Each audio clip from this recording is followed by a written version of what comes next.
here from Backroad Buddies, and the video we want to share with you today is about our EKKO Life. Now, we've been traveling for 6.5 months consecutively in our Winnebago EKKO, what we call Red Tail. And we thought it was about time we'd share with you not the places we traveled and visited and our experiences, but what our daily routine is. And we're hoping that'll be useful to you, or at least interesting, to kind of see what it's like to be on the road for days on end, and what that looks like in an RV and in a Winnebago EKKO especially. Or you could already be traveling in an RV or an EKKO and just want to see how someone else is doing it. So whatever the reason, hopefully you'll enjoy this. So let's start with our morning routine here. Now, we generally don't get up to an alarm, so unless we've got like an appointment or we want to get an early start, like on a hike. So whoever gets up first will usually go up front to the dinette area and close the curtain across the bedroom so the other person can sleep. And then once we're both up, we'll take down that insulated curtain in the front so we can have use of the passenger seat, because that's kind of our other seat up front there besides the dinette. And we just fold it up and we'll store it in the left front cubby there, you'll see in a minute.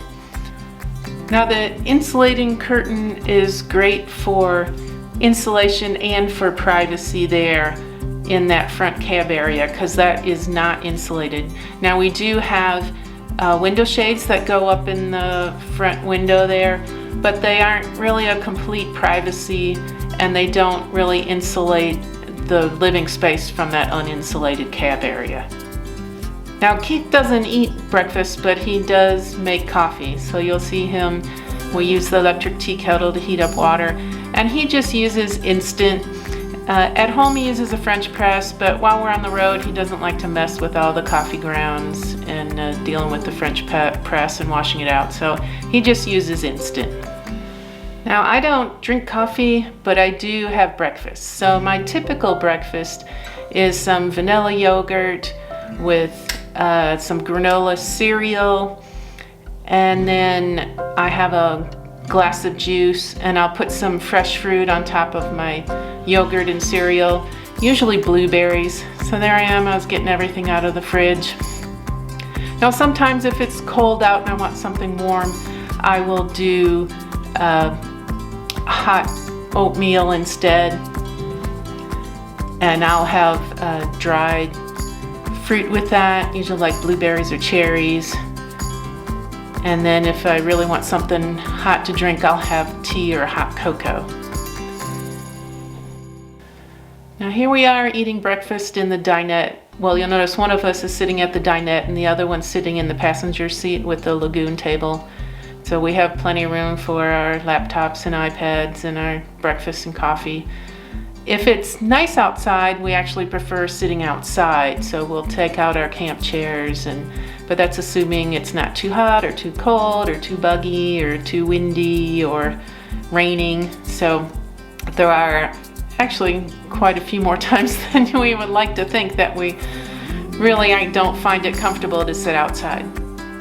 Now, since we don't have very many breakfast dishes, I'll just kind of quickly wash them there at the sink. I'll use leftover hot water from the electric tea kettle to save on propane and electricity for heating water.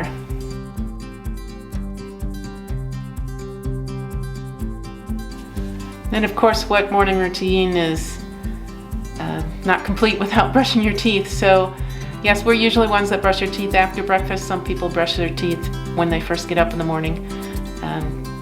So we use the bathroom sink there to brush our teeth. Now, the next part of our routine that I'll cover is showers. This is not necessarily a morning thing. It may be afternoon or evening, and we don't necessarily shower every day. So sometimes, depending on how active we've been and how dirty we feel, and kind of just what our mood is that day, whether we actually take a shower.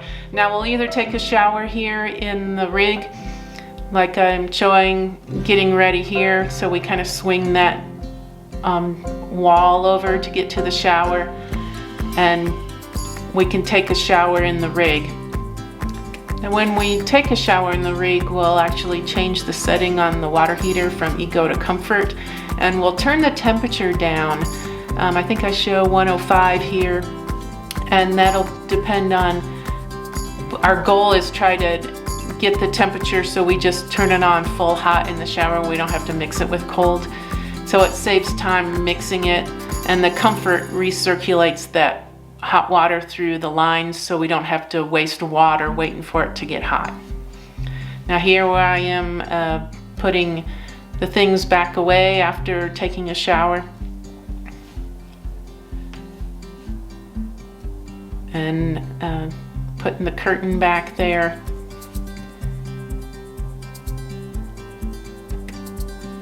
When we take a shower in the rig, then of course we have to kind of clean up, and that we just wipe down all the surfaces to try to get it most of the way dry, and then we'll just spread out the curtain there and kind of let it air dry before we tie it back with the tie back there. Now, if you probably noticed there in the bathroom, there really isn't room inside the bathroom to get dressed. So we use the bedroom to get dressed in. It's not huge by any means, but there's plenty of room. I'm 6 foot tall and so is Keith. So we have plenty of room to move around and get dressed, and I'll sit there and brush out my hair or whatever. And then all the clothes are back there too, so it makes it convenient to grab everything. Now, we don't always take showers in the rig. If the showers at the campground we happen to be at are nice, we'll actually go and use those, because the less often we use our own bathroom, the less we have to clean it. And so here I am, I'm rounding up my supplies for the bathroom. It would be nice if it was all ready all together in one bag, but we like leaving the stuff out in the bathrooms because it's convenient to get everything. And then when we're done with the showers, we either hang out our bath towels on the back of one of the front cab chairs or the steering wheel, or if it's nice outside, we'll put the towel on the back of one of our camp chairs and let it dry out there. If you notice, when I take a shower at the campground, I have flip-flops or shower shoes, so I'll put those out on the picnic table to dry as well. And here I am, I'm putting all this stuff away from coming back from the campground shower. If you notice, I'm using one of the little grocery bags that we carry with us, and we have several of them in that little drawstring bag. Moving on to cleaning. Now, most of this is not a daily occurrence. Like, we clean the bathroom maybe probably about once a month, unless it's really dirty. We'll do it more often. But I've got a diluted distilled vinegar there that I wipe down all the surfaces with, and then just as part of that, I'll pour toilet seal conditioner in the toilet and leave that sit there on top of the seal for a couple hours before we flush it into the cassette.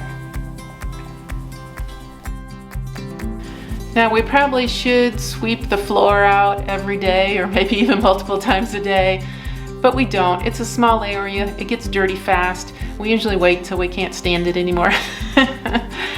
But it's small, so it actually doesn't take very long to sweep it out. So we're just being lazy by not doing it every day. We just use a little hand broom and dustpan. But if we really want to do a deep clean, we also carry a little hand vacuum or dust buster, and that'll get the dirt out of the cracks and crevices if we really need to do that.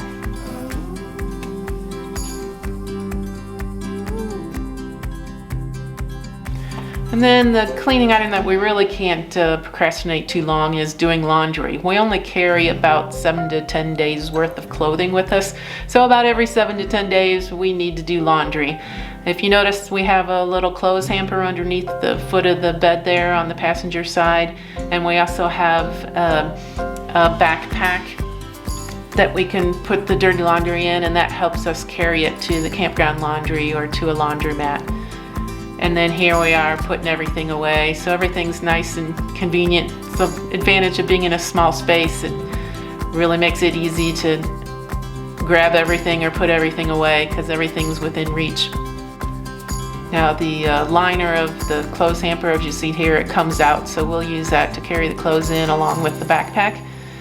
And then it just goes back on and ties back on in the back behind the lid there. But we leave the lid open so it makes it easier to throw our dirty clothes in there.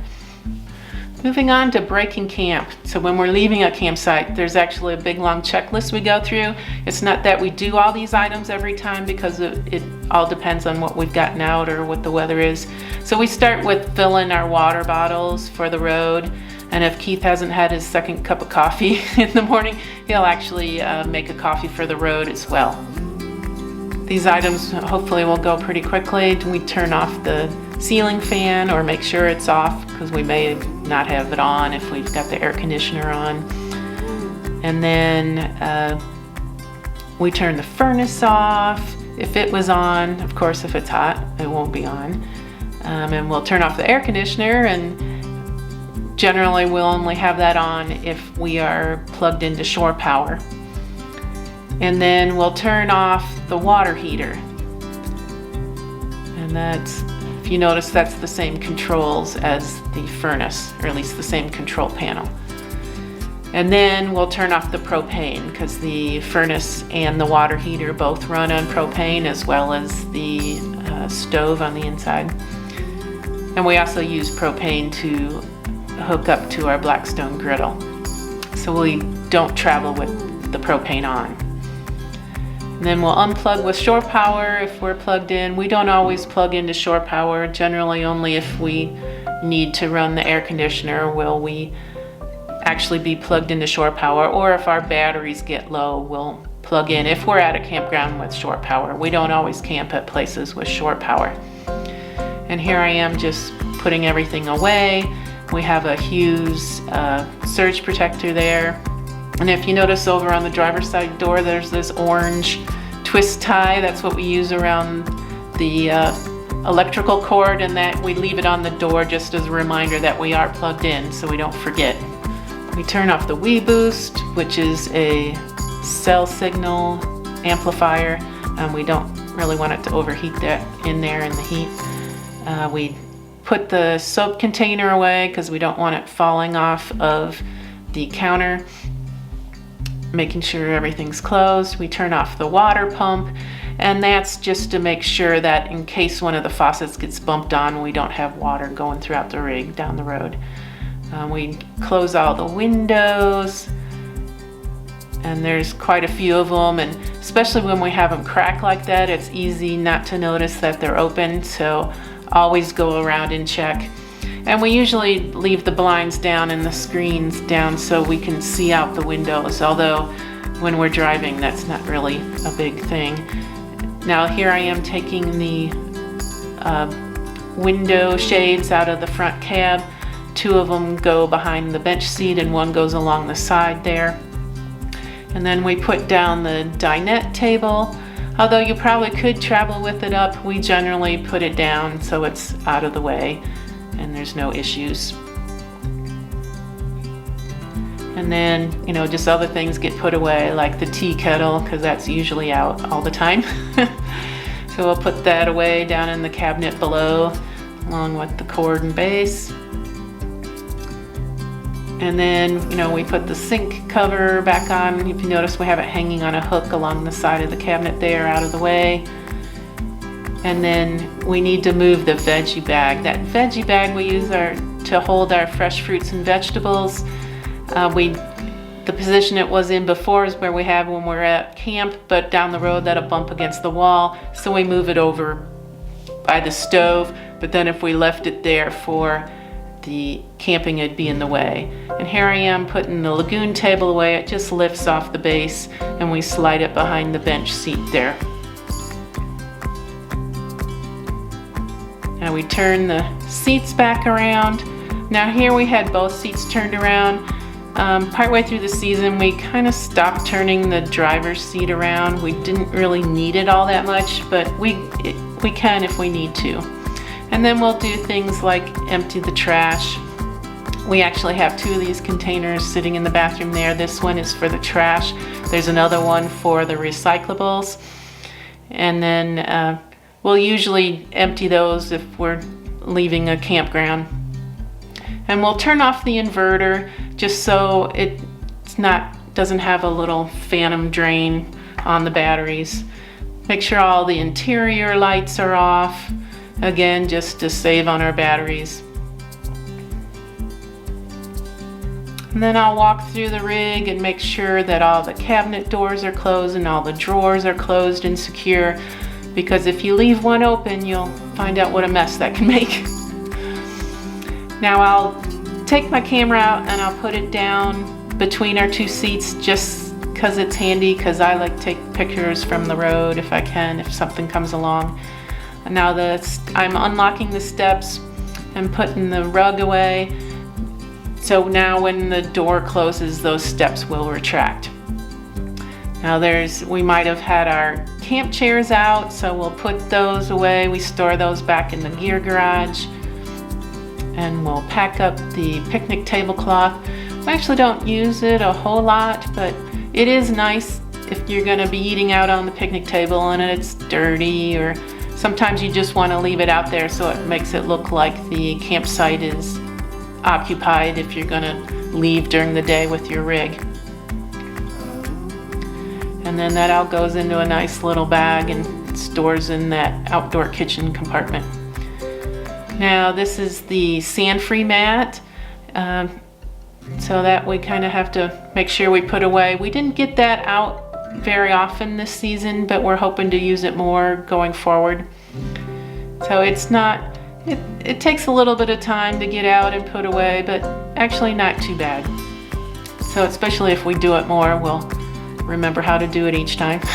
You notice we were kind of discussing a little bit how we were supposed to fold it back up there.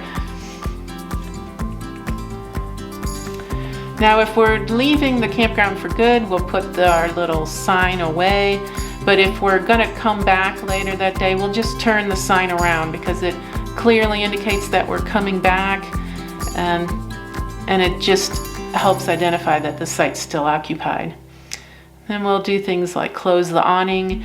We need to make sure there's nothing on top of the awning. We closed a twig in there once and kind of jammed things up.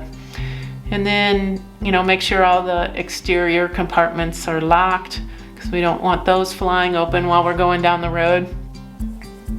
And then we'll pull the tag from the campsite post. Now some campgrounds want you to do that, others don't really care, but it's just a nice thing to do. And then if it's going to be freezing during the drive, we actually have an anti-freeze kit installed in our water heater. So that was the flue plug we're putting in, and then you actually have to set the water heater to antifreeze for that antifreeze kit to heat up that water heater while you're driving. And then we'll typically clean the windshield as well, mainly because I like taking pictures out the windshield and having bugs all over it, or dust and pollen from sitting there for a few days. Doesn't make for the greatest pictures. And then we'll lock the entry door. If you notice the steps, because we unlocked them, retracted there. And we'll lock that up. There are 2 locks on the door, but we only use one. And here I'm doing a walk around, making sure all the windows are closed, make sure all the doors are locked, make sure nothing looks out of place so we don't have any mishaps. And then we got to remember to remove the leveling blocks if we put any on there, and those store away in the outdoor kitchen compartment as well.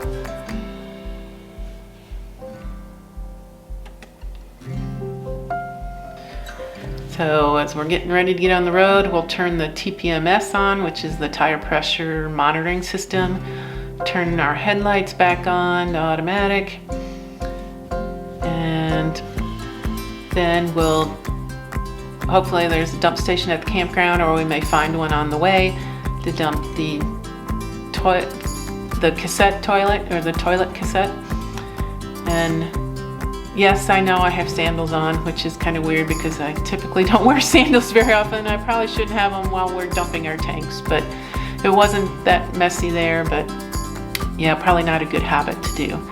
So then after we dump the toilet cassette, we dump the gray tank, and that helps wash out the hose as well. And then we store it back there in the super slider and put everything back away. And of course get that sanitizer out and sanitize our hands. Now, sometimes we'll fill our fresh when we're leaving a campground, but sometimes we'll wait until we get to the next one just so we're not carrying all that weight. We were rather close to our weight limit this season, so we typically didn't fill the fresh tank up all the way, only to about 60 or 70% because we didn't want to be over our weight for our vehicle. Hopefully we'll have a little less weight next season, but we'll have to wait and see. We actually take it to a cat scale and weigh it at a truck stop, so we keep an eye on that. So here we filled everything up, and now we're getting the water out of the hose before we put it back away. And we do, I don't know if you could have noticed, we do have a filter on there, so we do filter the water before it goes into our tank.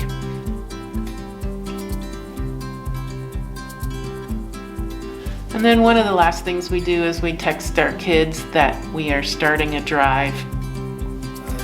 That's just kind of for safety and to let them know where we are. Now our midday routine, that usually involves making a quick lunch. We only really cook dinner.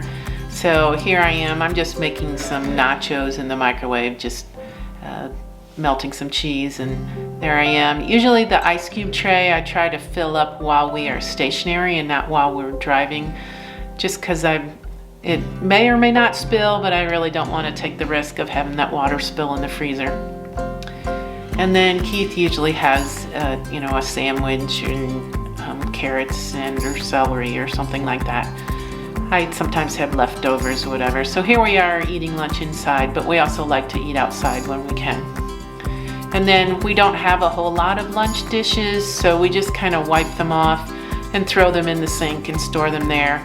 And then usually on travel days, we try to do grocery shopping. If you notice, I got my purse and that little bag of reusable grocery bags up above there in easy reach. And we got in the habit of, so we usually change campgrounds about every 3 to 5 days. So I'll plan out the meals for the whole next campground we're going to be at, and then we'll stop at the grocery store and get all the groceries that we need along the way. And we just find that's more convenient than, having to pack up and make a separate trip to the grocery store from the campground. So that works out pretty well. I'm not quite sure why we have a paper bag, because we generally we have 3 of those reusable bags. I don't really remember why we had a paper bag that time, but we did. And yeah, as you can see, everything we managed to find a place for everything. We don't buy that many groceries at a time. And when we get to the next campground, we kind of go through our setup. We don't set everything up. We usually wait for we need it, but there are a few items that we do every time. One is texting the kids to let them know we arrived at the next location. We turn the seats around. As I said before, generally it'd only be the one seat, but sometimes we'll do both of them. And then another item we always do is we set up that dinette table that we had put down. So we'll put that back up because we use that quite a bit. And then we set up the lagoon table as well because we actually prefer kind of sitting separate. So one will be in the dinette and one will sit in that passenger seat with the lagoon table. So we both have a working surface for either, working on our laptops or eating. And then we'll put the hand soap back out, although forgetting to do that isn't a big deal because the next time you need to wash your hands, you'll remember. And we'll uncover the sink and put that on the hook next to it there. And then we'll move that veggie bag over so it's out of the way.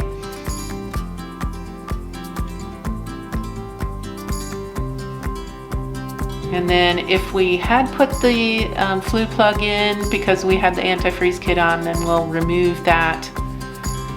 because you don't want to leave that in while you have the actual water heater on. And I think it'll warn you if you try to turn it on. And then if the rig needs it, we'll level it. In this case, we're using the Go treads. That's if we have to go more than 2 inches on one of the wheels to get it to level. Otherwise, we'll just use these 2x6s that we also carry with us if it's 2 inches or less. So here we are getting those Go treads out. The nice thing about the Go treads is they're actually traction boards too. So if we actually get stuck somewhere, we can use those as traction boards. And then we'll lock the entry steps so it isn't going in and out every time we go in and out of the door. Then we turn the Wii Boost on and we actually check our cell signals. We have a Verizon hotspot there in addition to AT&T on our phones, so we'll check to see which one has the better signal and if it works better with or without the Wii Boost, because sometimes it works actually better without the Wii Boost. So we'll figure out what we're doing, and then sometimes we don't have a cell signal at all, so we'll just live without. That's not really a requirement for us, but we like to know right when we get there what our best options are for internet and a cell service. I think if you can read it, that we have no cell service on Verizon there. And then we try to remember to turn off the TPMS. That's one thing we seem to forget. And then in the middle of the night when it gets cold, the alarm will go off on the TPMS. Not really something you want. And then we'll also turn the headlights off so they aren't draining anything. And we'll turn the propane on. And we just use one tank at a time. When we empty one, we'll then switch it over to the other one and then go refill it. And then we turn the water heater on. And we normally leave it on EKKO. And then, so if, yeah, there I was just showing if it happened to be on antifreeze, it would go from antifreeze to EKKO instead of off to EKKO. And then we'll turn the water pump on. Now the rest of this stuff is kind of optional. So we'll put the front shades in if we want privacy, or we're trying to keep down on the heat gain or heat loss, depending on what the temperature is outside and whether the sun's shining in and what side it's shining in from. And then if we want ventilation, we'll open the windows and it'll keep it comfortable in there depending on what the temperature is outside. And it really has good cross ventilation. And we'll turn the fan on as well. That's if we have the windows open. If we're running the air conditioner, then we wouldn't have the fan on. And then if we want to run the air conditioner, we usually make sure we're at a place where we're going to plug into shore power, because the air conditioner will drain those batteries, although we have run it once accidentally actually on our batteries, and we lasted over 7 hours and we still had some charge left on our batteries, thankfully. And so there we are turning on the air conditioner, and that's separate controls from the furnace and water heater. And then if we want, we'll pull out our camp chairs out of the gear garage and set those up, because that's probably when we're outside, we will normally be sitting in those chairs, as opposed to like the picnic table usually isn't quite as comfortable as the camp chairs. So, and then if it's buggy and we want to be outside, we bring along this thing called a thermocell, and it's just a bug repellent. It actually lights and burns a little bit of fuel in there, and it seems to do a decent job. I like that better than putting on bug spray. And here we are getting out the sand-free mat. Again, I would like to use this more than we have in the past, because I like putting my yoga mat on there and stretching out, and it kind of keeps me out of the dirt and wet and sand or whatever. And I need to do that stretching more than I have in the past. Now we are, we'll put the chairs on top. We got the shade with the awning, and yeah, this is a little bit out of order because you notice the awning was already out. And that awning sometimes sticks. You probably can see me reaching up and giving it a little encouragement.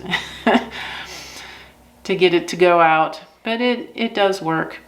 Now, hooking up to city water, this is something we generally do not do. We like running the water out of our fresh water tank, and that's because it's easier to keep track of how much you're putting into your gray water tank. Now, there are advantages to running the city water. It hooks up a little differently. You aren't going to be wearing down your water pump, and you can, use as much water you want until your gray tank is full. But it also means your freshwater tank is getting somewhat stagnant, and so that might encourage bacteria to grow in there. So that's another reason why we don't like running city water. You kind of have to set the controls appropriately there. Now you can use a little flow meter. Now, we initially hooked it up on the one end of the hose but found it leaked there, so we moved it to the other.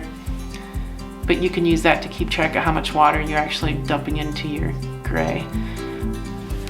Now, when it's not a travel day, we usually do some type of activity during the day, and that could be biking, hiking, paddleboarding, or just wandering around a town and touring around a town or city.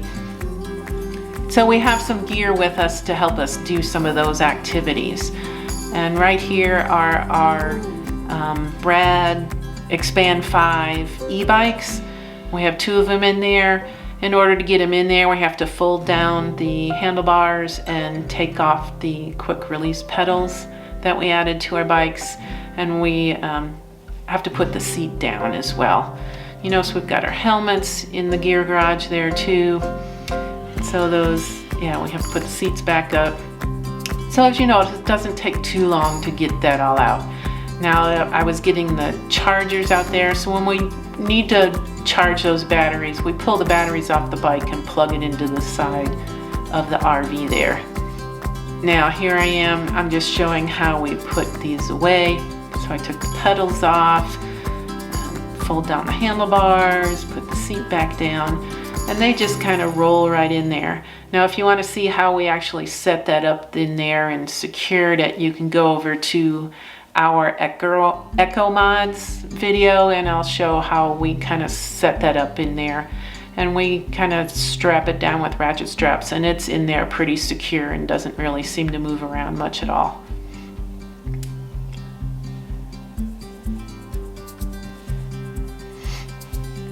And then we have some saddlebags that hang from L-track in there, and our helmets go on the door there. Now, for hiking, we have our backpacks on the one end there, and then we've got our hiking boots there and our trekking poles. So those are all stored nice in the gear garage. Now, here I am putting things away. If you notice, the trekking poles went in a different place there. We started them out there and then decided we didn't like opening up 3 doors to get our hiking gear. So we actually moved those trekking poles over, so we only have to get in the 2 doors. Now, I'm the only one that does paddleboarding, and most of our paddleboard gear is actually up on the roof. We have what's called a roof bag up there, so I have to crawl up under the roof, and then I pull all the items out of the bag and lift them, hand them down to Keith, who's down below. Now, a couple items are in the gear garage, like the life jacket and my surf shoes, and I think I've got some camera floats, and my life jacket, and a dry sack. Now, here I am pumping it up. This is a inflatable paddleboard, but with the pump provided, it takes about 5 minutes or so to pump it up. Not too bad, but of course, you normally go paddleboarding when it's hot out, so you do work up a little bit of a sweat pumping it up. And then you have to put the little skeg or fin on, or whatever you want to call it. That screws on there, and then there's an ankle strap that secures it to your leg that attaches to the back. And then I also attach a water bottle. Now, when I'm done paddleboarding, I'll take that hose and hose everything down from all the gear and myself, and just rinse everything off to get the water off of us, and then let it dry. Then once everything's dry, then it's, packing everything up and putting it away.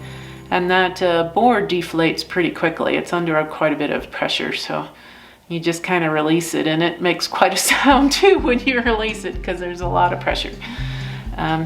So it doesn't take too long to pack everything back up in the bag. You kind of have to roll it back up once it's deflated. Yeah, you see how quickly that deflated there. And the paddle comes apart into 2 pieces, so it fits back into the bag, and here I am rolling it up. So yeah, it takes a little longer to get that out and put away than like our hiking and biking gear. But I don't paddleboard as much as we do the other items. So for only doing it once in a while, it's not too bad. And then of course I have to get back up on the roof and put everything back in the bag. The only issue with that is that ladder is black. So if it's been sitting out in the sun, it can really get burning hot. But we managed to work around it and haven't had an issue. Now our evening routines, usually I'll be working at the dinette and either on a post or maybe I'm just catching up on emails. Keith usually likes to hang out on the bed in the back with his iPad, either watching a video or listening to a podcast. Sometimes we'll be back there when I start dinner. So for dinner, we'll usually, we have quite a few options. Here I am using the stove inside to cook on, and that's one option that's nice to have if it's, bad weather outside. And it's just kind of convenient because it's right there. And if you notice, everything is within reach. That's the nice thing about a small space. There's still plenty of counter space to work on. You kind of put that cutting board over the sink, so that gives you, or you can just put it on there to give you extra counter space. I mean, there's also the lagoon table that is to my left that I can temporarily put things on, other than that table behind me. Another option for cooking, especially outside, is our black stone griddle. And what I like about this is I can get Keith more involved in the cooking, because if you notice that small space inside, it's really not conducive to having 2 people cooking at the same time. So I generally do most of the cooking, especially if we're cooking inside. But if we're using the Blackstone griddle, then I can get Keith involved. He'll get everything out, hook it up. It hooks into the propane quick connect on the side of the rig there. So we use the same propane tanks that the furnace and water heater use. And then while he's out there getting everything ready, I can be inside prepping the ingredients, and I can get him to start cooking items out there on the griddle. I think this particular meal is like an egg scramble, so he's gonna start the bacon out there cooking while I finish cutting everything else up, grating some cheese and getting everything ready to go. And so that's really nice. And here we are finishing up that egg scramble. I really like that griddle. It's, you aren't dirtying pots and pans, which means Keith cleans it up instead of me, which is kind of nice. So it's, you spray some water on there when it's hot, scrape it off, and then add a little bit of oil, and then put everything away. Generally, he puts things away, but he doesn't like to be on camera, so I actually finished putting it away this time. And we use that little folding table a lot. If the picnic table is close enough, sometimes we'll use the picnic table instead of pulling out the folding table there. But either way, it's really nice to have that Blackstone griddle. Now the other options we have for cooking, we do carry along an induction cooktop. And so our cookware is set up to be compatible with that. So I think here we're doing BLTs and corn on the cob, I believe.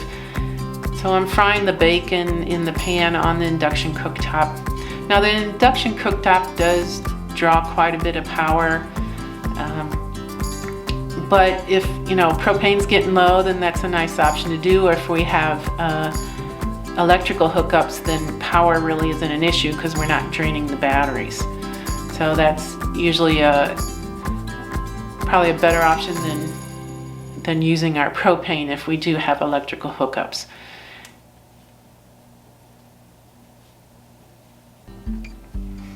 again, I have that induction cooktop on top of the stove. There's a cover for the stove, so then it becomes counter space, so that's where the induction cooktop is in this case. Sometimes I'll put the induction cooktop over on the dinette table.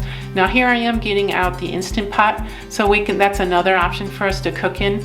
There's some recipes that I really like to do in the Instant Pot. So it kind of depends on what we're making. Now in this case, I'm doing corn on the cob, I believe. So I really like steaming that in the Instant Pot.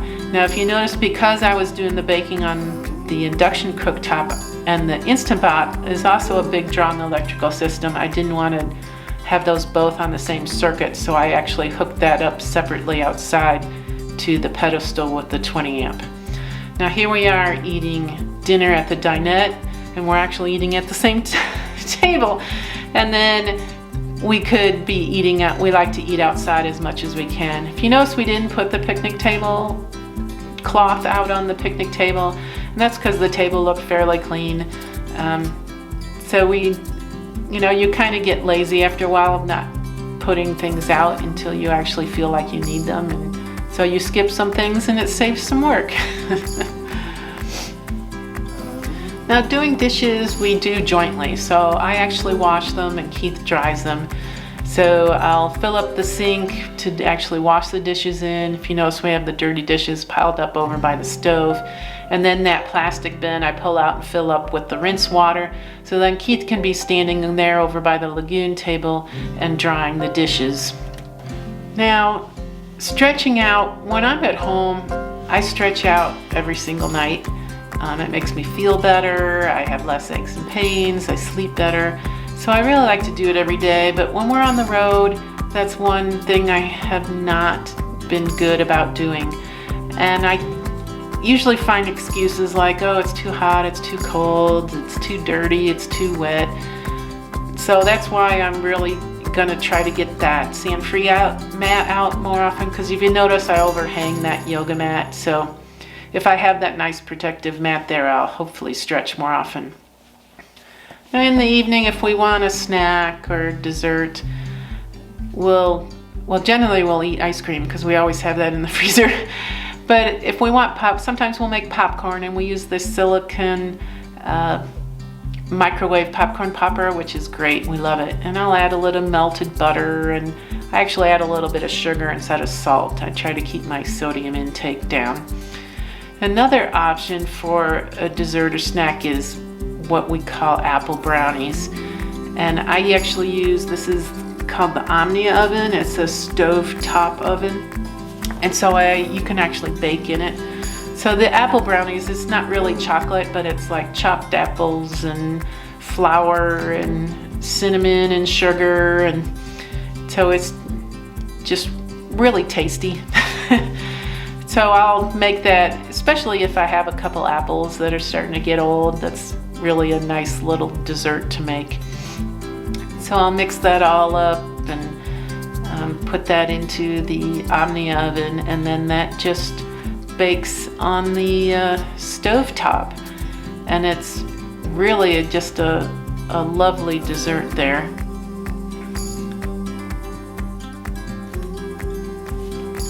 Here I am scooping it into the Omnia oven.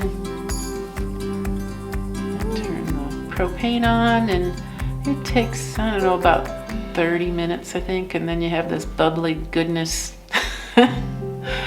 Very tasty. I like it anyway.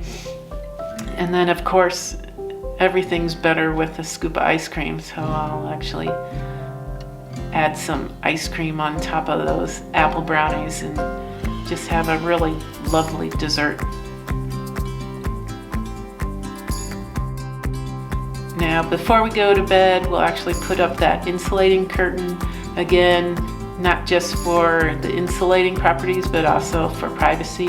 And then usually the last activity for us is sitting up in bed, watching videos. We'll put our laptop in between the two beds there, and we'll just lean up against the wall there. You notice we have nice little cup holders there for our drinks, and just have a relaxing time before going to bed.